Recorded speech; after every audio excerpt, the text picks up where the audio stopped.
পহেলা বৈশাখ। আপনি কি জানেন এই দিনটার আসল স্রষ্টা আসলে আকবর নন? ইতিহাসবিদ নীতিশ সেনগুপ্ত তার ল্যান্ড অফ টু রিভার্স বইতে বলছেন, সপ্তম শতাব্দীর গৌড় রাজা শশাঙ্কই প্রথম বাংলা সন বা বঙ্গাব্দ চালু করেছিলেন। প্রমাণ? বাঁকুড়া জেলার দিহারগ্রাম আর সোনাতপনের দুটো শিব মন্দির। সেখানে বঙ্গাব্দ শব্দটি খোদাই করা আছে, যা আকবরের জন্মেরও কয়েকশো বছর আগের। তবে এটা ঠিক, আকবরের সময় কর আগায়ে বিশৃঙ্খলা ছিল। হিজরি চান্দ্র বছর আর ফসল কাটার সময় মিলত না। তাই আকবর তার জ্যোতির্বিদ ফাতহুল্লাহ সিরাজিকে নতুন ক্যালেন্ডার বানাতে বলেন, যেটা ফসলি সন নামে পরিচিত।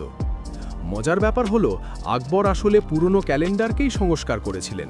বাংলাপিডিয়া আর একাধিক ঐতিহাসিক সূত্র বলছে, শশাঙ্কের তৈরি বঙ্গাব্দই পরবর্তীতে আকবরের সময় রূপান্তরিত হয়। তাহলে পহেলা বৈশাখের আসল স্রষ্টাকে? ইতিহাস বলে উত্তরটা সহজ না। শশাঙ্ক নাকি আকবর? কমেন্টে জানিয়ে দিন।